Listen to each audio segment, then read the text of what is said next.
I grew up in a family where it was completely normal to make fun of each other in an abusive way. So I was abused as a young child. I was made fun of for being dumb, for being small, for being weak. So it was a completely normal thing for me to be teased. Teased, they called it teased. I call it abuse now because it was a constant even if I'm spending time with my family now, there's a constant trying to put others down. And this is so as a young child, that was perceived, I've always been very sensitive. So if they call me dumb and slow and whatever, I took it to heart every time. And what I did, unfortunately, was because I was very sensitive, and they hurt me, and I used to cry, and then they'd make fun of me for crying, and so I would have to train myself to try and deal with it a bit better, a bit tougher. So I would slowly pretend like it didn't hurt, keep a poker face, and also what I did is prepare myself for their comments. So I was getting ready for what they may say. So for instance, I'm going to say random, I did a somersault, and then I'm going to expect them to say, was in very nice form, or whatever like that. So in my head, I would already start speaking down at myself, which led to me having an extremely horrible, negative, dark, sad self-image that I was hiding behind a shiny veneer. So I would speak to myself in exactly these words that my parents used. So my parents and my brother. So I would call myself an idiot. I would call myself clumsy. I would call myself stupid.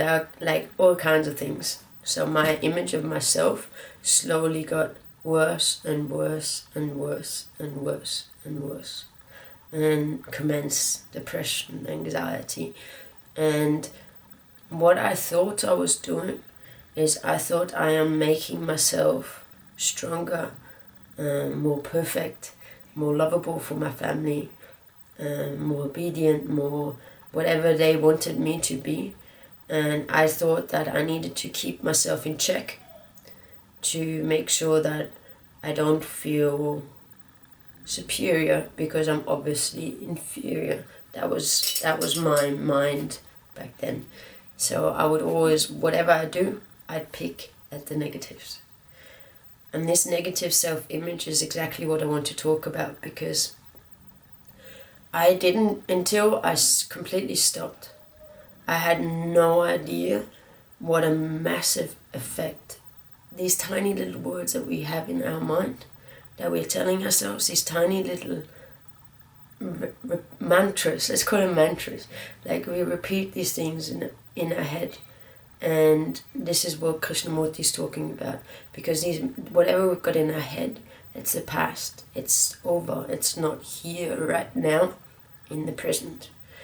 And it wasn't until I gave up my ego, so giving up the image I had of myself, that this completely stopped. Because technically calling yourself an idiot is egoic, so it's your ego, so your idea of yourself, calling the human being an idiot.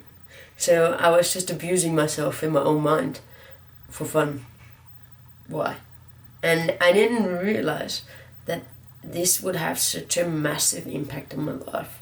And the biggest thing, the greatest change, I always felt like an outsider in life. So in my family, in school, I never felt understood. I never felt like anybody would ever connect to me. I didn't feel like anybody was like me. I thought I was different to everybody else. I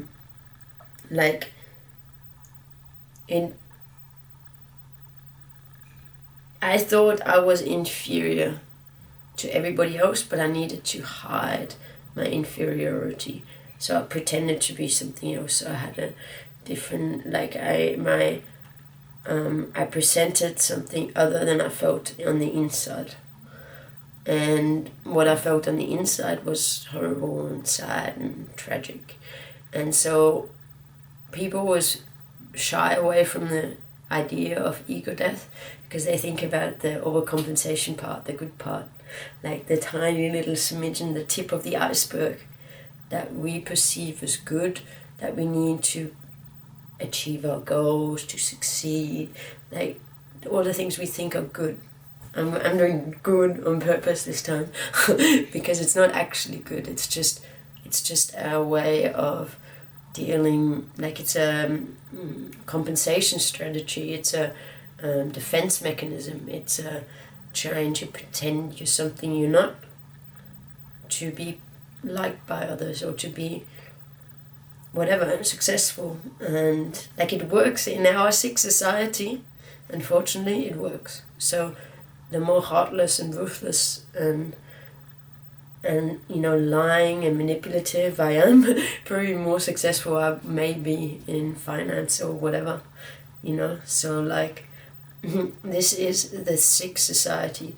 I'm speaking about human life and human freedom, human happiness, human joy. And I need to completely separate those two because everybody lives in a different society. Everybody has different traditions, cultures, but we're all human beings and we're all essentially the same. We're all looking for joy, happiness, nothing more. We think we want security, but security doesn't exist. That's just something that capitalism tells us we should acquire, but we don't actually have any security. I've lost so many things in my life unexpectedly that I know there's no such thing as security. So that's not it. We want to be happy, joyful. And I'm not, like, the reason why I'm so persistent with these YouTube videos and the reason why I'm speaking to you is because what I'm talking about is not an elevated state. It's not a higher state. It's not something reserved for the wise, the rich, the divine. Nothing at all. The only reason I'm so persistent is because I can see every human being and then they're dragging on this idea. So people may think that understanding Krishnamurti means you elevate yourself to a higher position, but it's actually the complete opposite.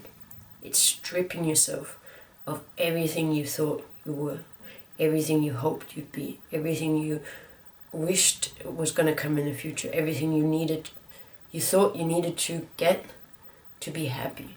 It's stripping yourself from everything, all attachments, material things, everything. And as soon as you can strip yourself free from all of that, then you can live free from motivation, egoic motivation. And then all that's left is you do everything for the love. So when people ask me like, oh, why are you going skateboarding? I love skateboarding. I love climbing. I love going to this party. Like, I do it for the love. And this motivation is something that is impossible to see from the outside. It's only to be felt. So as soon as you can free yourself from your own ego, you can like it's like lifting off a backpack. It's like a weight lifted off your shoulder and you just settle into your real life, your humble real life. And